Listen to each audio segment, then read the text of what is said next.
राधे राधे मित्रों, एक बार फिर से आप सभी का स्वागत है। आज की जो कथा है बहुत ही सुंदर है। दोस्तों, आज की कथा में हम सभी जानेंगे कि पति पत्नी का रिश्ता कितने जन्मों तक रहता है और उनके बीच दूरियां किन कारणों से आती हैं।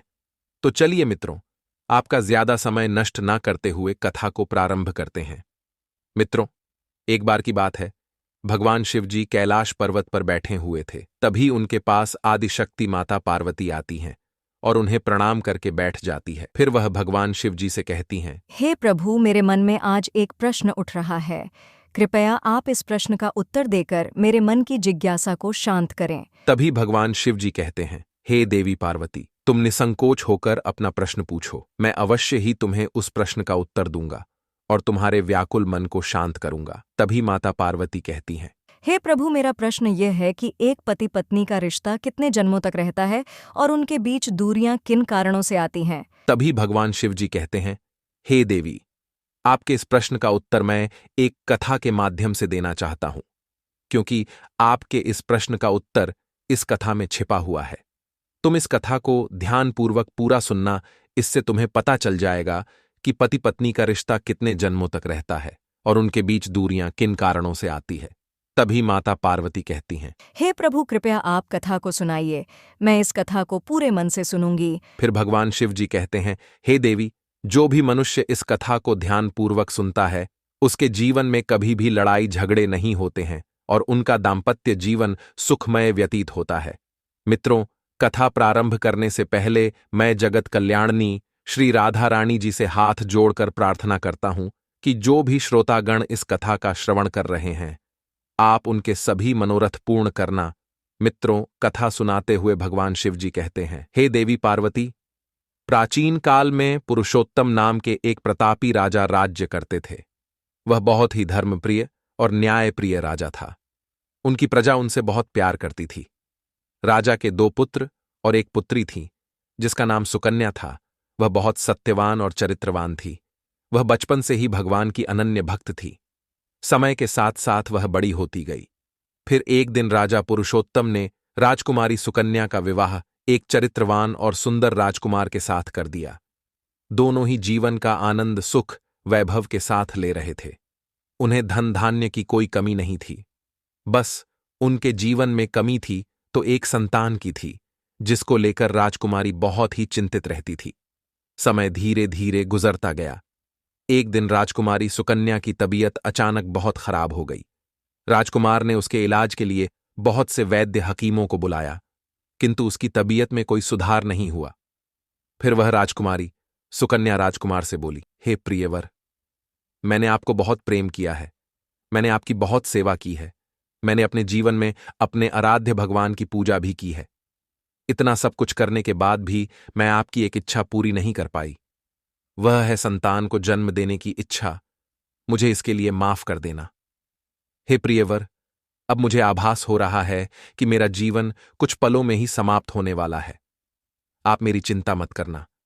मेरे ना रहने के बाद आप मेरी यादों में जीवन जीना। मैं आपको वचन देती हूं, अगले जन्म में मैं फिर से आपकी पत्नी बनूंगी। तब मैं आपकी संतान प्राप्ति की इच्छा अवश्य पूरी करूंगी। अपनी बात पूरी करते ही उस राजकुमारी की मृत्यु हो जाती है। फिर भगवान शिव जी कहते हैं, हे देवी पार्वती, समय आने पर एक दिन राजकुमार भी शरीर पूरा कर लेता है और मृत्यु को प्राप्त हो गया।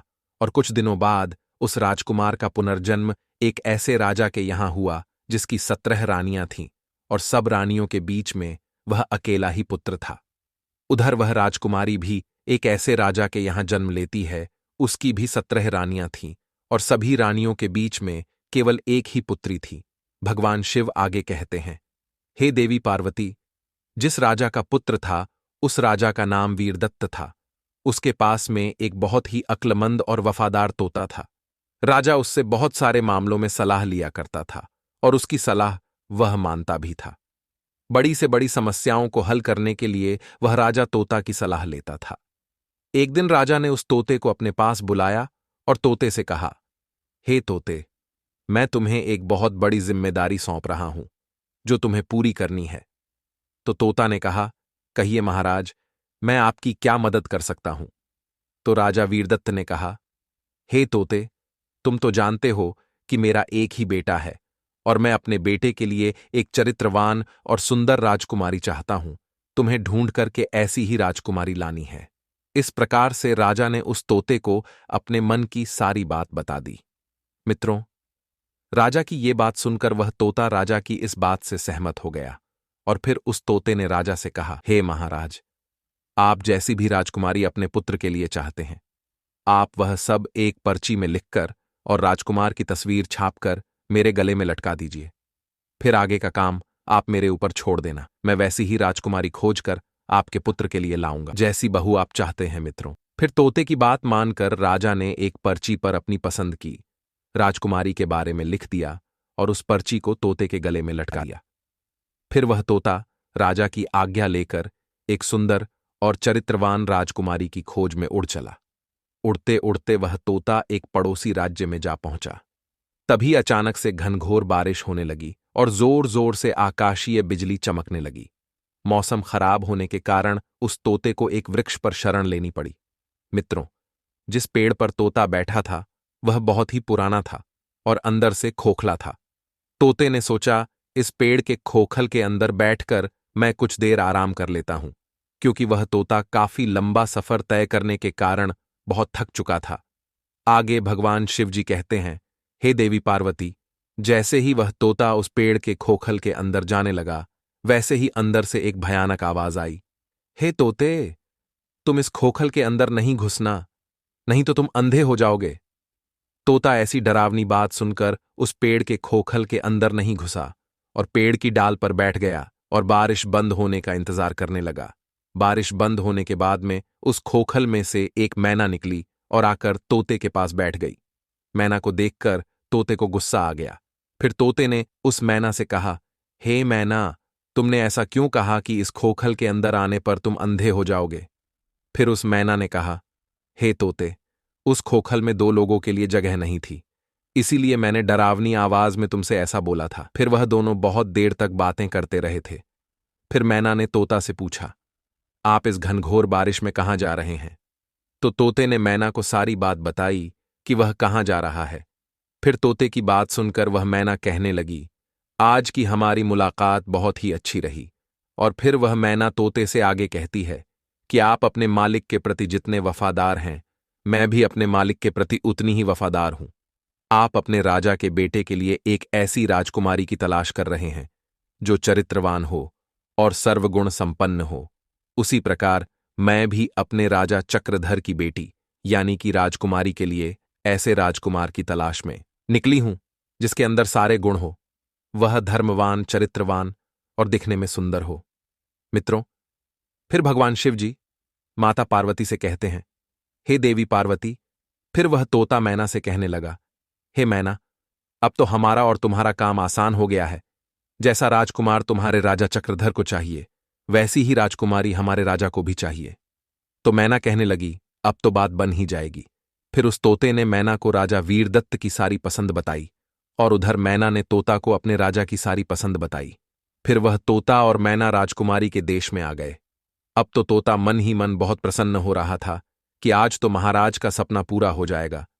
वह जैसी राजकुमारी के बारे में अपने पुत्र के लिए सोच रहे थे, वैसी ही राजकुमारी उनके पुत्र के लिए आज मुझे मिल जाएगी। यह सब सोचते हुए वह तोता मैना के साथ चला जा रहा था। फिर भगवान शिव जी कहते हैं, हे देवी पार्वती, इस प्रकार जब तोता और मैना उड़ते हुए राजकुमारी के महल में पहुंचे तो महल में तोता और मैना को एक साथ में राजा के एक दुष्ट नौकर ने देख लिया। वह नौकर उस मैना से बहुत नफरत करता था।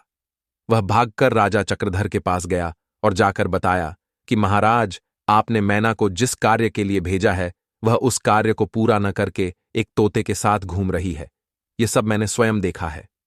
फिर उस दुष्ट नौकर ने कहा, महाराज, वह मैना आपके साथ में बहुत बड़ा विश्वासघात कर रही है। वह आपकी आज्ञा की अवहेलना कर रही है। जब राजा ने अपने नौकर से ऐसी बात सुनी तो वह क्रोध में आ गया और अपने सैनिकों को आदेश दिया कि जाओ, उस तोता और मैना को पकड़कर उन्हें मृत्युदंड दे दो। जिस समय राजा ने तोता और मैना को मारने की सजा सुनाई, उस समय मैना राज दरबार की छत के ऊपर बैठी थी। उसने यह बात सुन लिया। फिर मैना ने यह बात तोता से कहा कि हम दोनों की जान यहां पर खतरे में है जितना शीघ्र हो सके। हम दोनों को यहां से कहीं दूर भाग जाना चाहिए और यहां से उड़कर किसी सुरक्षित स्थान के लिए जाना होगा, अन्यथा हम दोनों बेमौत मारे जाएंगे। इससे पहले कि सैनिकों के तीर हमको मारे, चलो हम यहां से कहीं दूर भाग चले। फिर ऐसा सोचकर वह तोता और मैना वहां से उड़कर बहुत दूर एक सुरक्षित स्थान पर चले गए। इधर राजा के सैनिक जब उन्हें मारने गए तो वहां पर वह तोता और मैना दोनों उन्हें नहीं दिखाई दिए। फिर वे सैनिक उस तोता और मैना को खोजने लगे, किंतु उन्हें तोता और मैना कहीं नहीं दिखाई दिए। थक हार कर वे अपने आप को यह सांत्वना देते हुए वापस आ गए कि लगता है तोता मैना को राजा के आदेश का पता चल गया था, इसलिए वे किसी सुरक्षित जगह पर चले गए। अब तोता और मैना ने कुछ दिनों तक इंतजार किया ताकि लोग उस बात को भूल जाएं। फिर उसके बाद वे दोनों वापस महल आए और राजा चक्रधर के सामने बैठ गए। फिर मैना ने राजा से पूछा कि हे महाराज, आप हमको क्यों मारना चाह रहे थे? मैं तो आपकी वफादार हूं। आपके महल के नौकर हमसे जलते हैं, इसीलिए उन्होंने आपसे हमारी बुराई की है। हम तो इस तोते के साथ आपको एक खुशखबरी सुनाने आ रहे थे। हे महाराज, यह तोता राजा वीरदत्त का बहुत ही वफादार नौकर है।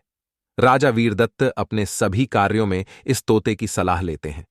फिर वह तोता अपने राजा की बात बताते हुए कहता है, हे राजन, मैं अपने महाराज की आज्ञा से उनके एकलौते पुत्र के लिए एक सुंदर और चरित्रवान राजकुमारी को खोजने के लिए निकला था।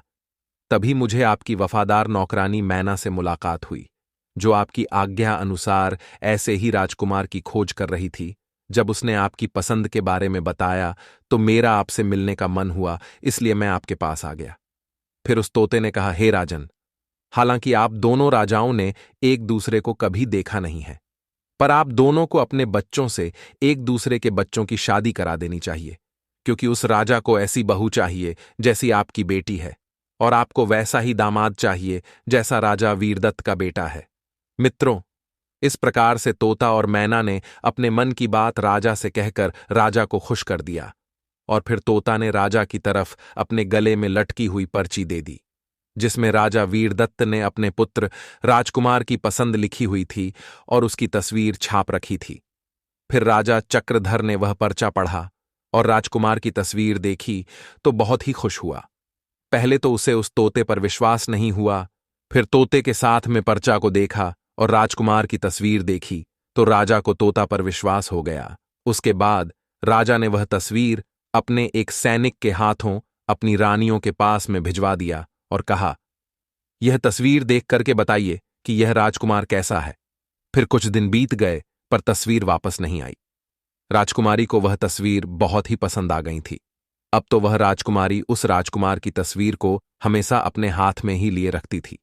फिर कुछ दिनों के बाद रानियों की तरफ से जवाब आया कि राजकुमार सबको पसंद है, अब उसकी शादी जल्दी ही हो जानी चाहिए, क्योंकि राजकुमारी तो राजकुमार को देखे बिना रह नहीं पा रही है।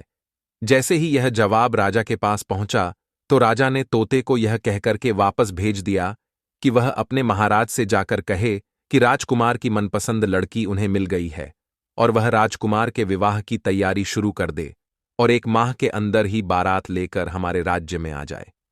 राजा चक्रधर की यह बात सुनकर तोता बहुत प्रसन्न हुआ।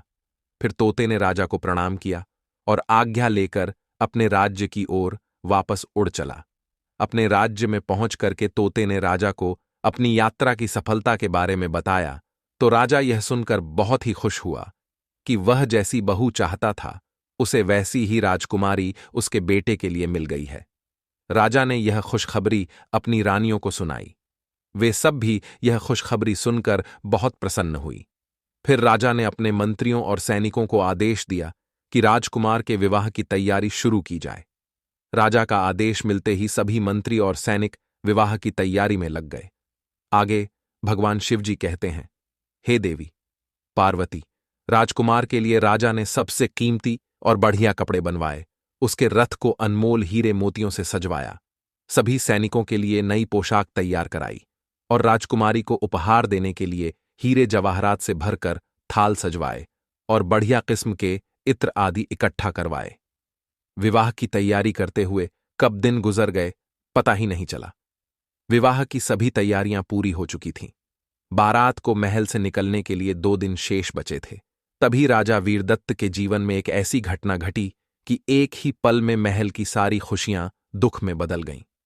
फिर माता पार्वती भगवान शिवजी से पूछती हैं, हे प्रभु, राजमहल में ऐसी क्या घटना घटित हुई जिससे कि सारे राजमहल में दुख उत्पन्न हो गया? माता पार्वती को बताते हुए भगवान शिवजी कहते हैं, हे देवी, एक दिन राजा वीरदत्त घुड़सवारी कर रहे थे, तभी अचानक से उनका संतुलन बिगड़ गया और वे घोड़े पर से गिर गए और उनकी मृत्यु हो गई। इस घटना ने सारे राज परिवार को झकझोर के रख दिया। राजकुमार को अब अपना विवाह टालना पड़ा, क्योंकि ऐसे समय पर शादी के लिए राजकुमार का जाना अपने पिता का अपमान करने के समान था। फिर जैसे ही राजकुमार के पिता की मौत का अफसोस का समय बीता, फिर राजकुमार तोते के साथ में राजकुमारी के राज्य की ओर बारात को लेकर चल देते हैं। कई दिनों का सफर तय करने के बाद राजकुमार बारात लेकर तोते के साथ राजकुमारी के महल के पास वाले बगीचे में डेरा डाल दिया। काफी लंबा सफर तय करने के कारण सभी बाराती थक चुके थे। मित्रों, अच्छा होता अगर राजकुमार उस बगीचे में अपना डेरा न लगाता, तो क्योंकि उस बगीचे में उसके पिताजी का वफादार तोता मर गया। उस बगीचे के माली ने उस तोते को मार दिया, क्योंकि वह तोता एक आम के पेड़ पर बैठ कर के आम को खा रहा था और राजकुमार की तरफ आम को तोड़ तोड़ कर फेंक रहा था। यह बात उस बगीचे के माली को पसंद नहीं आई और तोते पर क्रोधित होकर उसने तोते को मार दिया। तोते की मृत्यु से राजकुमार बहुत दुखी हुआ। थोड़ी देर बाद राजा चक्रधर का एक सैनिक उसका संदेश लेकर आता है और राजकुमार से कहता है कि हे राजकुमार, महाराज ने यह संदेश दिया है कि वह अपनी बेटी का विवाह आपसे नहीं करेंगे, क्योंकि आपने आने में देर कर दिया है। इसलिए महाराज ने अपनी पुत्री का विवाह किसी और राजकुमार के साथ तय कर दिया है। मित्रों, सैनिक के मुख से यह खबर सुनते ही मानो राजकुमार के ऊपर मुसीबत का पहाड़ टूट पड़ा हो। राजकुमार ने सैनिक की यह बात किसी से नहीं बताई। सैनिक यह संदेश राजकुमार को सुनाकर राजमहल वापस लौट गया। आगे भगवान शिवजी कहते हैं, हे देवी पार्वती, उधर राजमहल से राजकुमारी अपनी सखियों के साथ नगर घूमने के लिए बाहर आई तो संयोगवश वह उसी रास्ते से गुजरी जिस रास्ते पर वह बगीचा था। उसने बगीचे की ओर देखा तो उसे वह सुंदर राजकुमार दिखा। फिर राजकुमारी उस राजकुमार को पहचान गई, क्योंकि उसकी तस्वीर अभी भी उसके पास में ही थी। उसने उस समय तो कुछ नहीं कहा।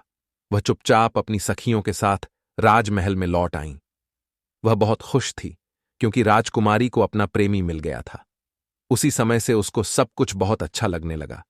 शाम को खाने के समय राजकुमारी ने अपने खाने में से आधा भोजन निकालकर राजकुमार की तस्वीर के साथ एक पर्ची देकर अपनी दासी के हाथों राजकुमार को भेज दिया और राजकुमारी ने अपनी दासी से कहा कि यदि राजकुमार भोजन ना करे तो उन्हें यह तस्वीर और पर्ची उन्हें दे देना। मित्रों, फिर आगे भगवान शिवजी कहते हैं, हे देवी पार्वती, उस दासी ने वैसा ही किया। राजकुमार ने खाना नहीं खाया तो दासी ने वह तस्वीर और पर्ची राजकुमार को दे दिया। तस्वीर देखकर राजकुमार समझ गया कि राजकुमारी उससे बहुत प्रेम करती है। ऐसा सोचकर के उसने उस पर्ची पर कुछ शब्द राजकुमारी के लिए लिखे और उसे उस दासी को देकर वापस भेज दिया। जब वह दासी राजकुमारी के कक्ष में पहुंची तो राजकुमारी ने वह पर्ची में लिखी बातों को पढ़ा तो उसके मन में राजकुमार से मिलने की इच्छा जागरूक होने लगी। उसने आधी रात को स्वर्ण मुद्राओं से भरा एक थैला लिया और उस बगीचे की तरफ चल दी जहां पर राजकुमार ठहरा हुआ था। वहां पहुंच गई। राजकुमारी को आधी रात में अपने पास देखकर राजकुमार आश्चर्यचकित रह गया। उसे कुछ समझ में नहीं आ रहा था। फिर राजकुमारी ने कहा, हे राजकुमार, आप आश्चर्य में मत पड़ो। मैं तुम्हें बहुत प्रेम करती हूं और इसीलिए मैं छिपकर तुम्हारे पास आई हूं। मेरे पिता तुम्हारे साथ मेरे विवाह की इजाजत नहीं देंगे, इसलिए चलो, अपना घोड़ा तैयार कर लो और मुझे अपने साथ अपने देश ले चलो, जहां हमारा कोई कुछ नहीं बिगाड़ सकेगा। फिर वह राजकुमार और राजकुमारी दोनों ही एक घोड़ों पर सवार होकर के राज्य से बाहर चले गए और चलते चलते वह एक ऐसे स्थान पर पहुंच गए जहां पर उनकी जान बहुत बड़े खतरे में पड़ गई। वह जिस नगर में पहुंचे उस जगह पर एक जादूगरनी रहती थी। उसकी भी एक बेटी थी। जैसे ही उसकी बेटी ने राजकुमार को देखा, वह राजकुमार की सुंदरता देखकर उस पर मोहित हो गईं और मन ही मन में उस राजकुमार से प्रेम कर बैठी और उससे शादी करने के लिए मन में दृढ़ प्रतिज्ञा कर लिया। अब वह लड़की सोचने लगी कि इस राजकुमार के साथ वह कैसे विवाह करे। फिर उसने एक तरकीब सोची और अपनी जादूगरनी मां से कहकर राजकुमार और राजकुमारी को अपने घर खाने के लिए बुलाया। जब राजकुमार और राजकुमारी उस जादूगरनी के घर पर खाना खाने के लिए गए तो उस जादूगरनी ने राजकुमार और राजकुमारी को अलग अलग कमरे में खाना खिलाया। उस जादूगरनी ने राजकुमार के खाने में कुछ मिला दिया। मित्रों, राजकुमार ने जैसे ही वह खाना खाया एक बैल के रूप में बदल गया और फिर पीछे वाले दरवाजे से जादूगरनी ने उस बैल को घर से बाहर एक सुरक्षित स्थान पर ले जाकर बांध दिया और उसके साथ में ही अपनी बेटी को भी भेज दिया। अब राजकुमारी खाना खाने के बाद में अपने राजकुमार को ढूंढने लगी, मगर वह तो बैल बन चुका था। वह उसे कैसे मिलता? इधर सारा दिन वह बैल जादूगरनी की बेटी के साथ साथ घूमता रहा। वह जादूगरनी की बेटी जहां भी जाती बैल बना। राजकुमार उसके पीछे पीछे जाता। जब वह जादूगरनी की बेटी रात को उसके गले में बांधी हुई रस्सी को खोल देती तो वह फिर से सुंदर राजकुमार बन जाता था और बैल का रूप खत्म हो जाता था। और जैसे ही सुबह होती थी वैसे ही वह दोबारा से रस्सी उसके गले में बांध देती और वह फिर से बैल बन जाता। उधर राजकुमारी को राजकुमार से मिले हुए कई दिन हो गए थे। राजकुमारी पागलों की तरह अपने राजकुमार को इधर उधर ढूंढ रही थी। वह बहुत ही दुखी थी। उसको पता ही नहीं था कि अब वह करें तो क्या करें। वह राजकुमार को याद करके बहुत दुखी हो रही थी। वह सोच रही थी कि आखिरकार राजकुमार उसको छोड़कर कहां चला गया। अब तो उसके मन में शंका उत्पन्न होने लगी कि राजकुमार ने उसे धोखा दे दिया है, परंतु उसका मन नहीं मान रहा था। वह सोचती कि नहीं नहीं, ऐसा नहीं हो सकता। राजकुमार मुझे धोखा नहीं दे सकता है। वह मुझसे बहुत प्रेम करता है। उसके मन में बहुत से विचार उठने लगते हैं। फिर एक दिन वह एक लड़के का वेश बदल लेती है और उस नगर के राजा के दरबार में जा पहुंचती हैं। उस नगर का राजा बहुत ही न्यायप्रिय था। वह अपनी प्रजा की सभी समस्याओं का समाधान करता था। मित्रों, जब राजकुमारी अपनी समस्या राजा को बताई तो राजा उस राजकुमारी की शक्ल सूरत और बोलने के ढंग से बहुत ही प्रभावित हुआ। फिर राजा ने अपने दरबार में उस राजकुमारी को मंत्री के पद पर नियुक्त कर देते हैं। जब राजकुमारी मंत्री बन जाती है तो वह अपने कई सारे गुप्तचर नगर में नियुक्त कर देती है। वे गुप्तचर नगर की सारी खबर राजकुमारी को आकर बताते थे और वह राजकुमारी राजा को सारी बातें बताती थी।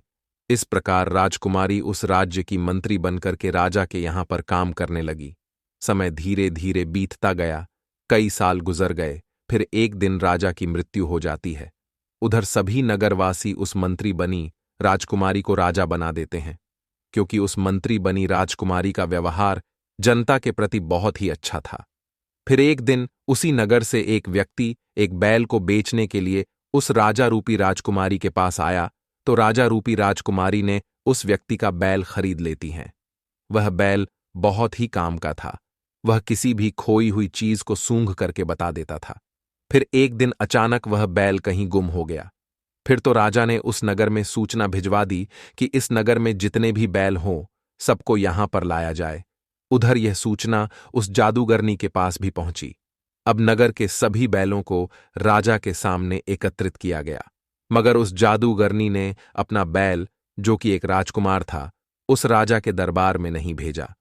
फिर जब सैनिकों ने राजा रूपी राजकुमारी को जादूगरनी के द्वारा अपना बैल न भेजे जाने की बात बताई तो राजा रूपी राजकुमारी एकदम से क्रोधित हो गई और अपने सैनिकों को आदेश दिया कि जाओ, उस जादूगरनी से वह बैल लेकर आओ। राजा रूपी राजकुमारी का आदेश पाकर वह सैनिक उस जादूगरनी के घर जा पहुंचते हैं और बैल को दरबार में ले जाने के लिए उस जादूगरनी के हाथ से रस्सी को छीनने लगते हैं। तभी वह रस्सी टूटकर बैल के गले से निकल जाती है। रस्सी के गर्दन से निकलते ही वह बैल जो था एक सुंदर राजकुमार के रूप में बदल गया। फिर वह सैनिक उस राजकुमार को अपने साथ लेकर राज दरबार में आ जाते हैं और राजा रूपी राजकुमारी से सारी घटना बताते हैं। फिर वह राजकुमारी राजकुमार को देखकर पहचान गई और उस राजकुमार के गले लग गई। फिर राजकुमारी ने सभी नगरवासियों को अपना सारा वृतांत सुनाया और कहा कि आज से आप सभी हमारे राजकुमार को अपना राजा और हमें अपनी रानी समझो। उसके बाद राजकुमार ने अपने सैनिकों को आदेश दिया कि उस जादूगरनी बुढ़िया को बंदी बनाकर कैद में डाल दो। आगे की कथा सुनाते हुए भगवान शिव जी कहते हैं, हे देवी पार्वती, राजकुमारी और राजकुमार के व्यवहार को देखकर उस राज्य के नगरवासियों ने उन्हें अपना राजा स्वीकार कर लिया। अब वह राजकुमार राजा बनता है और वह राजकुमारी रानी बनती है, और फिर उस जादूगरनी की बेटी को राजकुमारी कैद खाने में डलवा देती है, क्योंकि जो जादूगरनी की बेटी थी उसने पूर्व जन्म में अपने पति को मिथ्या आरोप लगा करके एक राजा की कैद में डलवा दिया था, इसलिए उसे भी कर्मों का फल मिला और उस जादूगरनी की बेटी को भी राजा की कैद का सामना करना पड़ा। एक दिन की बात है, वह राजकुमार अपनी पत्नी राजकुमारी के साथ अपनी मां से मिलने के लिए अपने राज्य को जाते हैं। जब वे अपने नगर में पहुंचते हैं तो रास्ते में उन्हें एक पुराना वट वृक्ष मिलता है, जिसके नीचे वे प्रतिदिन शाम को बैठकर बातें किया करते थे। राजकुमार और राजकुमारी की नजर जैसे ही उस वट वृक्ष पर पड़ती है तो वे दोनों एकदम से चौंक जाते हैं। उन्हें अपने पूर्व जन्म की सारी घटना याद आ जाती है।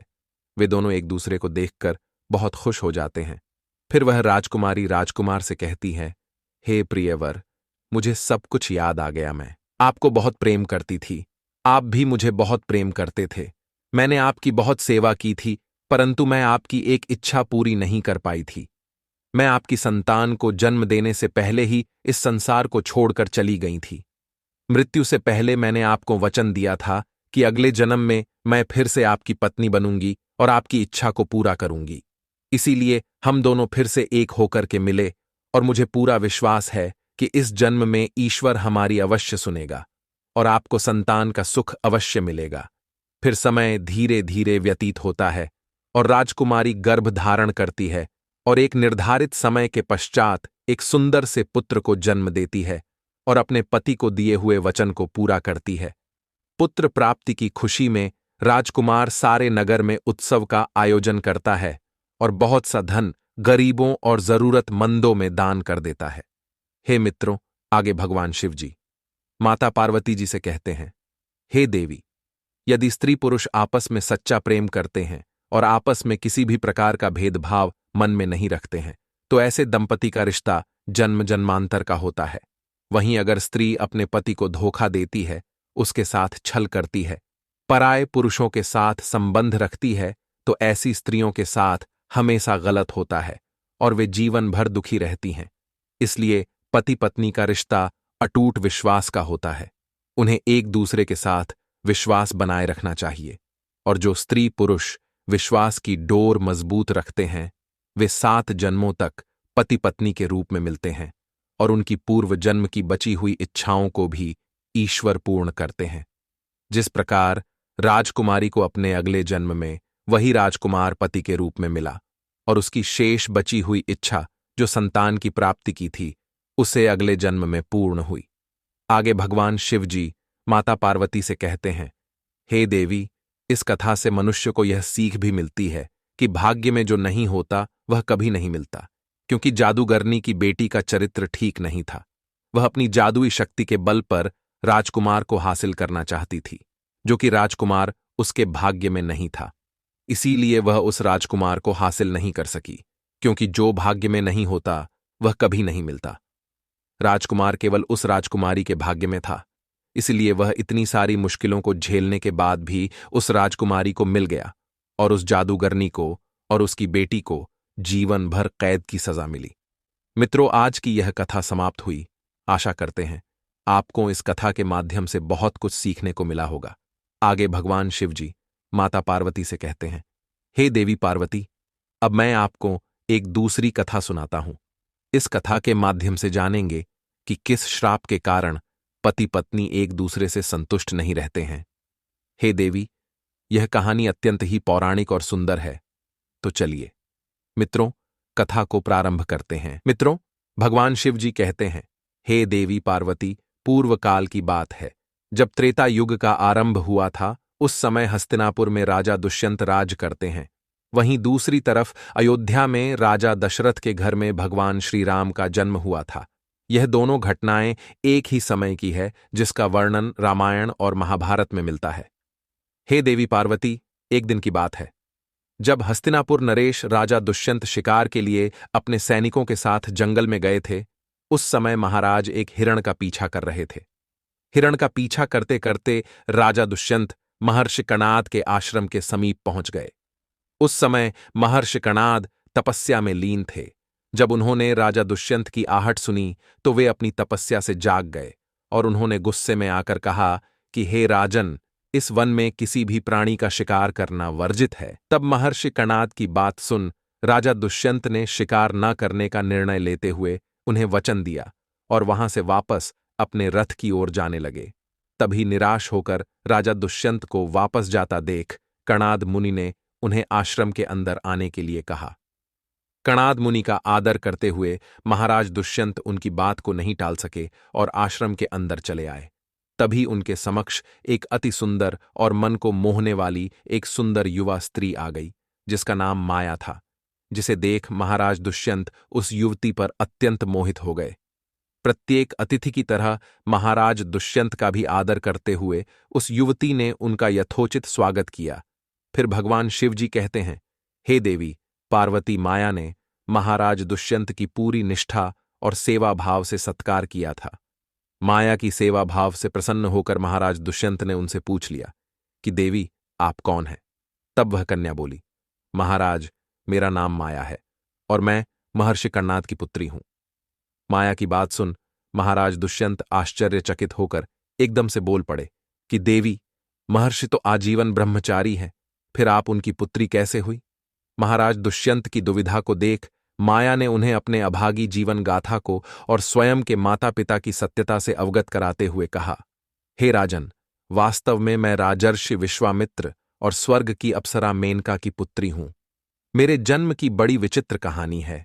जब विश्वामित्र जी घोर तपस्या कर रहे थे, तब देवराज इंद्र ने उनकी तपस्या को भंग करने हेतु अप्सरा मेनका को धरती लोक पर भेज दिया था। तभी विश्वामित्र ने उनके साथ प्रेम संबंध स्थापित किया था, जिस कारण से मेरा जन्म हुआ। किंतु लोगों के भय के कारण ना ही मेरे पिता ने मुझे पाला और ना ही मेरे माता मेनका ने मुझे अपनाया। मेरी माता को भय था कि कहीं मुनि विश्वामित्र उन्हें श्राप देकर भस्म न कर दे, इसीलिए उन्होंने मेरा परित्याग किया और मुझे वन में अकेला छोड़कर वे स्वर्ग में चली गईं। तभी उसी वन में शकुंत पक्षियों ने मेरा रक्षण किया। फिर एक दिन की बात है, महर्षि कणाद उसी मार्ग से गुजर रहे थे।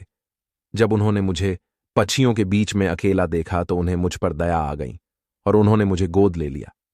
फिर माया ने कहा, हे राजन, धर्म के अनुसार जन्म देने वाला, पालन पोषण करने वाला तथा अन्न देकर रक्षण करने वाला पिता के समान पूजनीय होता है। इसी कारण से मैं कणाद मुनि की पुत्री बन गई। माया के वचनों को सुनकर महाराज दुष्यंत उसकी ओर आकर्षित हो गए।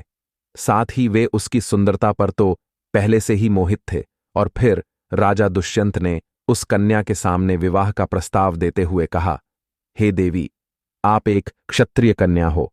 तुम्हारे सौंदर्य को देखकर मैं अपना हृदय तुम्हें दे चुका हूं। यदि तुम्हें किसी भी प्रकार की आपत्ति ना हो तो मैं तुमसे विवाह करना चाहता हूं। मित्रों, ऐसे प्रस्ताव को सुनकर पहले तो माया अचंभित हुई, परंतु मन ही मन में वह भी महाराज दुष्यंत को देखकर तथा उनके शौर्य की प्रशंसा सुनकर उन्हें पसंद करने लगी थी। फिर माया ने कहा, पहले मैं अपने पिताजी से पूछ लेती हूं कि क्या वह इस रिश्ते के लिए सहमत है।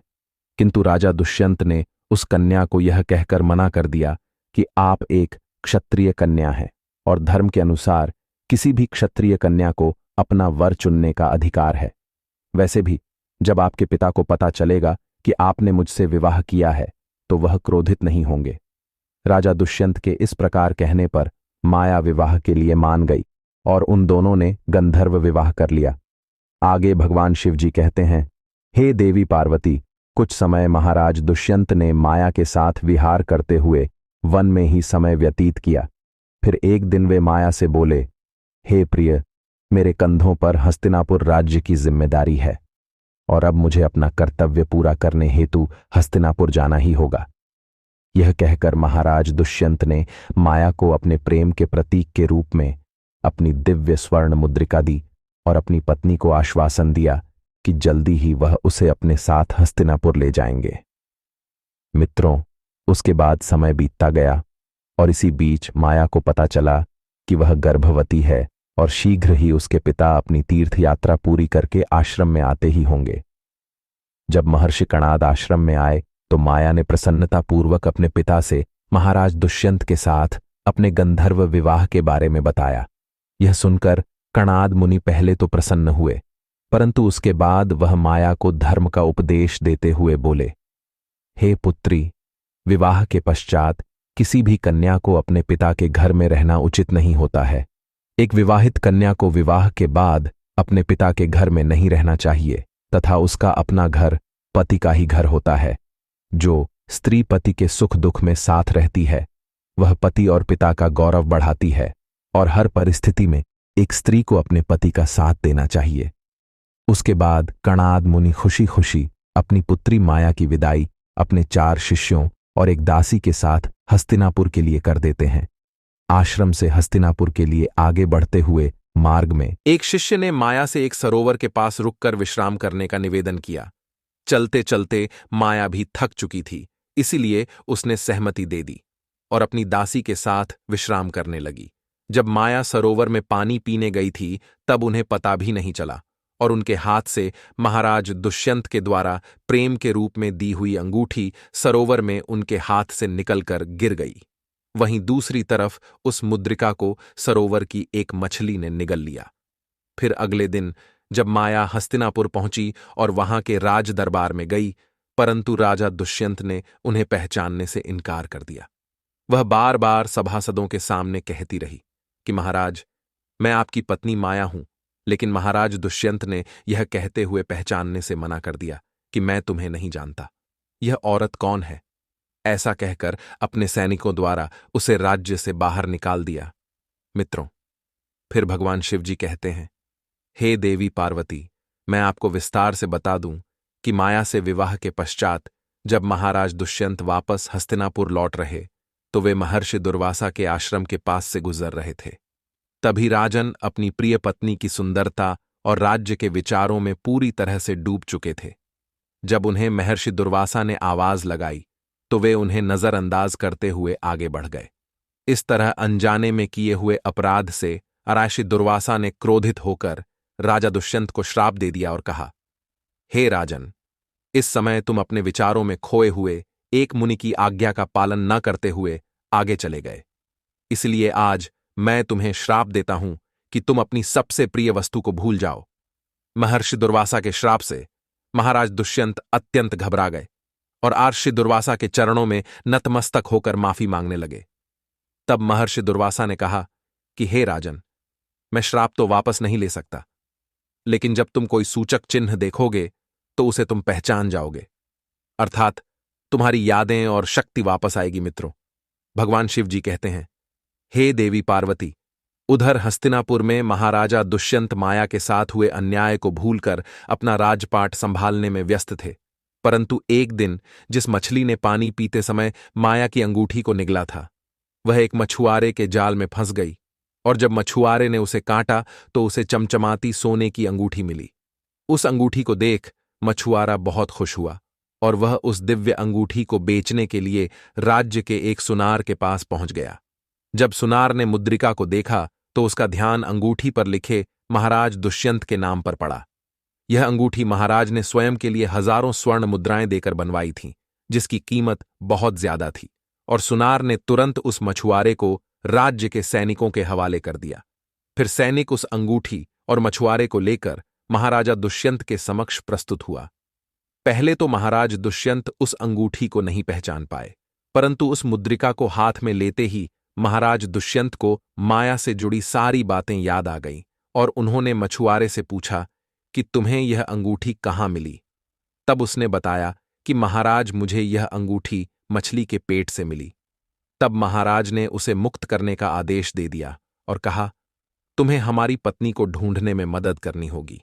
वह मछुआरा सैनिकों के साथ कई वर्षों तक देवी माया को ढूंढता रहा, किंतु उसे कोई नहीं मिला। आगे भगवान शिव जी कहते हैं, हे देवी पार्वती, एक दिन राजा दुष्यंत आखेट करके आ रहे थे तो रास्ते में उन्हें एक छोटा बालक दिखा जो 4 शेरों के बीच अकेला खेल रहा था, जिसे देख राजा दुष्यंत आश्चर्यचकित हो गए। उस बालक को देखकर महाराज के हृदय में प्रेम की भावना उमड़ पड़ी और वे वहां पहुंच गए और बालक को गोद में उठाने के लिए आगे बढ़े तो माया की दासी पीछे से चिल्ला उठी और बोली, हे भद्र पुरुष, आप यह क्या कर रहे हैं? आप इस बालक को न छुए, अन्यथा आप जलकर भस्म हो जाओगे। यह बालक दिव्य शक्तियों का झाता है।